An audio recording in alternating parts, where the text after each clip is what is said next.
My name is Revd Dr Ayla Lepine. I'm the Associate Rector here at St. James's Piccadilly, and it's such a joy to be here to celebrate the 251st anniversary of the baptism of Quobna Ottobah Cugoano, abolitionist, theologian, and someone who as a teenager was baptized here at St. James's Piccadilly. And so I have the great honor too of standing beside Alayo Akinkugbe, who is an expert in the relationship between art history and Black artists. You're a curator, and I wonder too whether or not there's anything else that you would like to share about your expertise and about your work in the UK today.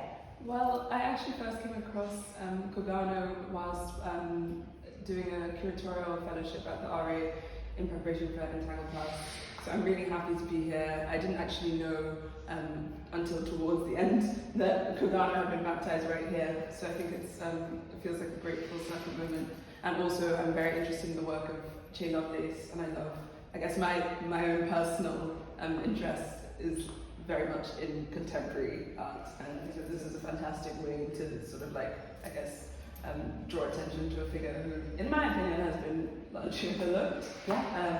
Definitely not the sort of person that we learn about in school when we learn about abolition or anything like that. So, yeah, and also I think it's great that art can be sort of like a tool into engaging with its history, and a beautiful tool as well. So for you and for the church, why was it so important to have these contemporary works of art in this space specifically? The way that these works of art are able to make the connection with the story of Quobna Ottobah Cugoano, baptized here, it felt really right to us to be able to involve a contemporary artist whose work is becoming more known in the UK, but who is yet to have a permanent commission, and to be able to really work deeply in a context where this artist, along with many others, has never exhibited a work, either temporary or permanent, in a place of worship before. Absolutely. And this has been a church of firsts for a really long time, especially in terms of the arts and creativity and social justice.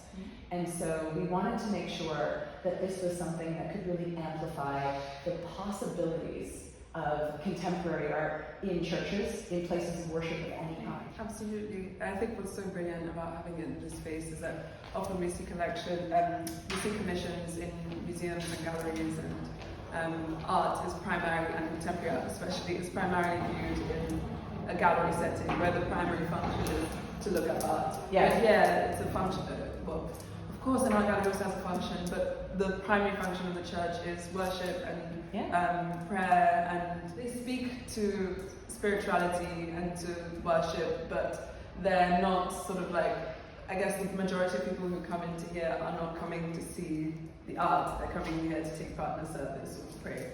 And I think it's, as you said, courageous that contemporary artists are still willing to engage with churches as spaces to display art in. And I think what's so interesting to me about this commission is that aesthetically, to me, it's absolutely brilliant, because you have the sort of foliage, and they're not British trees, they're clearly tropical, palm trees, and also the style of Che's work, or at least in these works specifically, sort of seems kind of reminiscent of stained glass.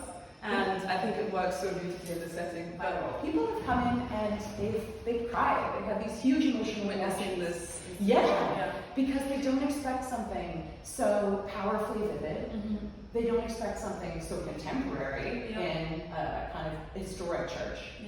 And for some of them, they don't expect the glorious joy of the Black body in a place which is so connected, simply because it's part of the Church of England, with the legacies of institutional racism and with the reality of injustice, historically and frankly, now.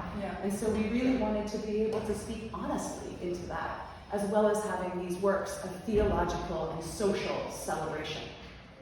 They're absolutely brilliant. I think a story like Cugoano's is quite moving, because I guess he managed to, first he was kidnapped from Ghana, and then he, it's not that he was freed, I guess he was brought to the UK, and then he worked as a servant still. I don't know, I find it hard to see a story like Cugoano's and still feel like this is great. Like it's still, I don't know, I think he was trapped in the limitations of his time Yeah. and of being a black man in Britain at that time, despite being able to write this book and despite all of that. But I do feel that he's getting more and more of his, not flowers, but I guess being commemorated more and more, and he's sort of becoming a more present historical figure when we look at British history. Yeah. Maybe that's just because I focus on blackness specifically, but I think we're getting there. Yeah. Because and I think things like this are very important for that.